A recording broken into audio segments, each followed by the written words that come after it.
Jacques, serviteur de Dieu et du Seigneur Jésus-Christ, aux 12 tribus qui sont dans la dispersion, salut.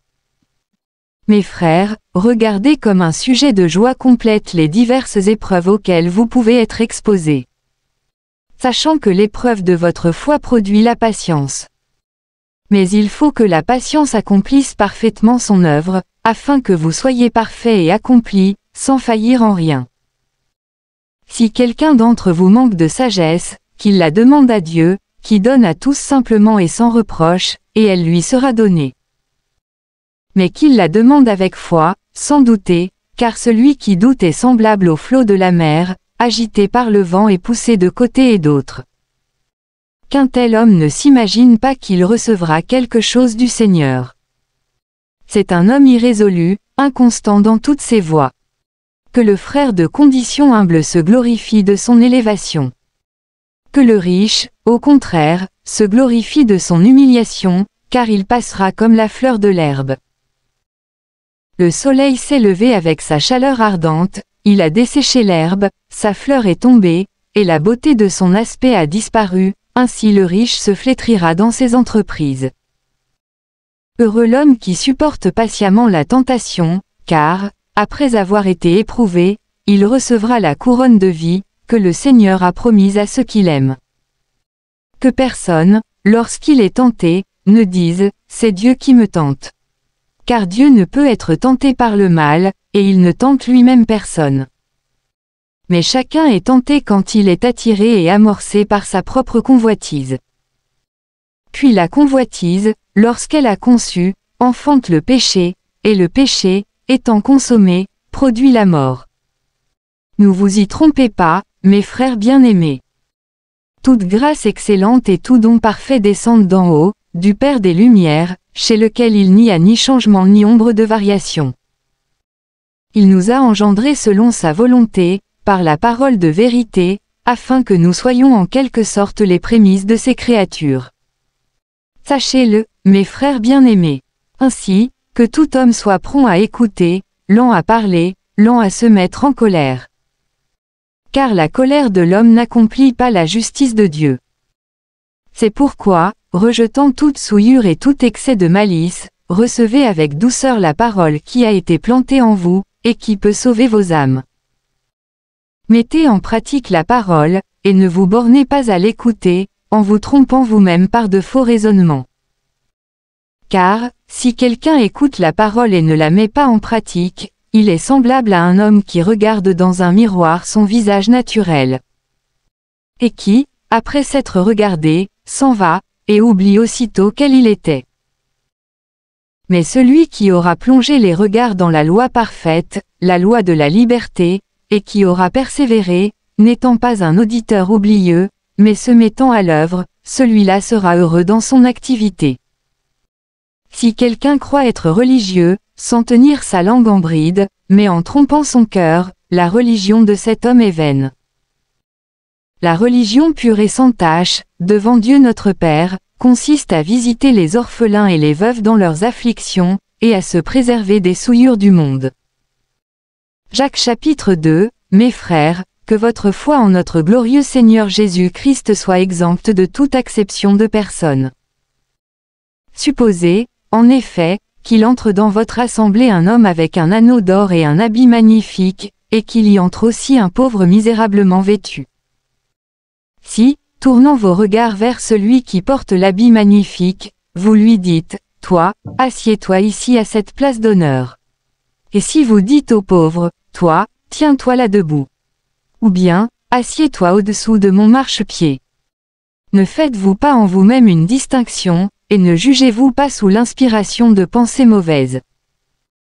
Écoutez, mes frères bien-aimés, Dieu n'a-t-il pas choisi les pauvres aux yeux du monde, pour qu'ils soient riches en la foi, et héritiers du royaume qu'il a promis à ceux qui l'aiment?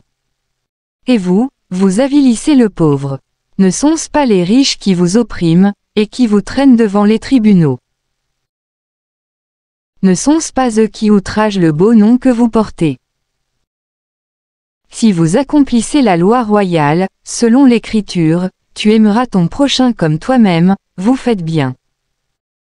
Mais si vous faites exception de personne, vous commettez un péché, vous êtes condamnés par la loi comme des transgresseurs. Car quiconque observe toute la loi, mais pêche contre un seul commandement, devient coupable de tous. En effet, celui qui a dit « Tu ne commettras point d'adultère » a dit aussi « Tu ne tueras point ». Or, si tu ne commets point d'adultère, mais que tu commets un meurtre, tu deviens transgresseur de la loi. Parlez et agissez comme devant être jugés par une loi de liberté. Car le jugement est sans miséricorde pour qui n'a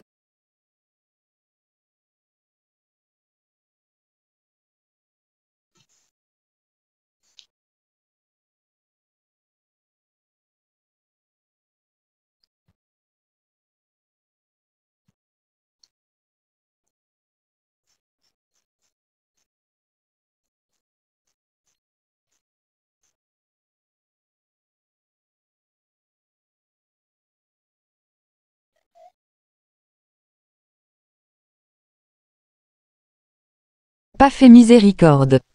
La miséricorde triomphe du jugement. Mes frères, que sert-il à quelqu'un de dire qu'il a la foi, s'il n'a pas les œuvres? La foi peut-elle le sauver? Si un frère ou une sœur sont nus et manquent de la nourriture de chaque jour, et que l'un d'entre vous leur dise, allez en paix, chauffez-vous et vous rassasiez, et que vous ne leur donniez pas ce qui est nécessaire au corps, à quoi cela sert-il? Il en est ainsi de la foi, si elle n'a pas les œuvres, elle est morte en elle-même. Mais quelqu'un dira, toi, tu as la foi, et moi, j'ai les œuvres. Montre-moi ta foi sans les œuvres, et moi, je te montrerai la foi par mes œuvres.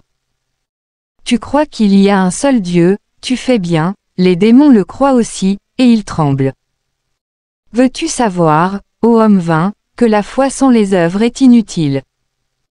Abraham, notre père, ne fut-il pas justifié par les œuvres, lorsqu'il offrit son fils Isaac sur l'autel?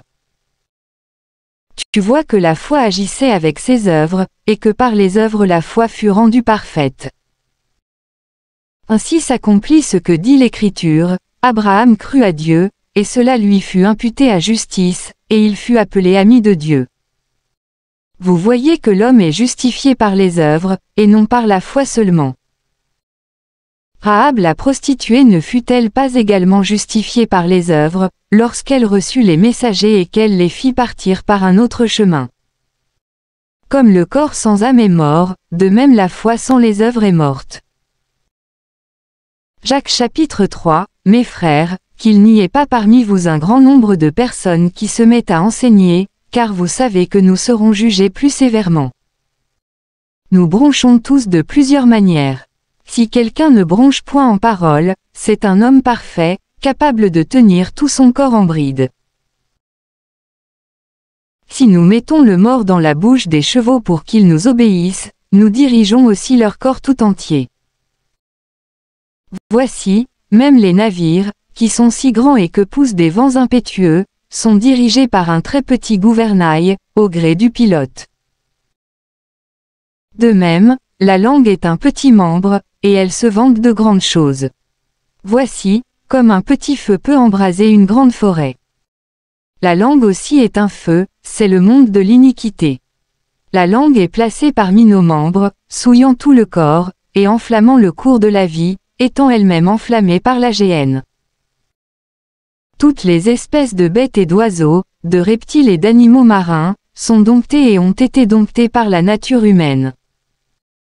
Mais la langue, aucun homme ne peut la dompter, c'est un mal qu'on ne peut réprimer, elle est pleine d'un venin mortel. Par elle nous bénissons le Seigneur notre Père, et par elle nous maudissons les hommes faits à l'image de Dieu. De la même bouche sortent la bénédiction et la malédiction. Il ne faut pas, mes frères, qu'il en soit ainsi. La source fait-elle jaillir par la même ouverture l'eau douce et l'eau amère? Un figuier, mes frères, peut-il produire des olives, ou une vigne des figues? De l'eau salée ne peut pas non plus produire de l'eau douce. Lequel d'entre vous est sage et intelligent? Qu'il montre ses œuvres par une bonne conduite avec la douceur de la sagesse. Mais si vous avez dans votre cœur un zèle amer et un esprit de dispute, ne vous glorifiez pas et ne mentez pas contre la vérité. Cette sagesse n'est point celle qui vient d'en haut, mais elle est terrestre, charnelle, diabolique. Car là où il y a un zèle amer et un esprit de dispute, il y a du désordre et toutes sortes de mauvaises actions. La sagesse d'en haut est premièrement pure, ensuite pacifique, modérée, conciliante, pleine de miséricorde et de bons fruits, exempte de duplicité, d'hypocrisie. Le fruit de la justice est semé dans la paix par ceux qui recherchent la paix. Jacques chapitre 4, d'où viennent les luttes, et d'où viennent les querelles parmi vous? N'est-ce pas de vos passions qui combattent dans vos membres? Vous convoitez, et vous ne possédez pas, vous êtes meurtriers et envieux, et vous ne pouvez pas obtenir, vous avez des querelles et des luttes, et vous ne possédez pas, parce que vous ne demandez pas. Vous demandez, et vous ne recevez pas, parce que vous demandez mal, dans le but de satisfaire vos passions. Adultères que vous êtes, ne savez-vous pas que l'amour du monde est inimitié contre Dieu? Celui donc qui veut être ami du monde se rend ennemi de Dieu. Croyez-vous que l'Écriture parle en vain? C'est avec jalousie que Dieu chérit l'Esprit qu'il a fait habiter en nous. Il accorde, au contraire, une grâce plus excellente, c'est pourquoi l'Écriture dit, Dieu résiste aux orgueilleux, mais il fait grâce aux humbles. Soumettez-vous donc à Dieu, résistez au diable, et il fuira loin de vous. Approchez-vous de Dieu, et il s'approchera de vous. Nettoyez vos mains, pécheurs, purifiez vos cœurs, hommes irrésolus. Sentez votre misère, soyez dans le deuil et dans les larmes, que votre rire se change en deuil, et votre joie en tristesse. Humiliez-vous devant le Seigneur, et il vous élèvera. Ne parlez point mal les uns des autres, frères. Celui qui parle mal d'un frère, ou qui juge son frère, parle mal de la loi et juge la loi. Or, si tu juges la loi, tu n'es pas observateur de la loi, mais tu en es juge.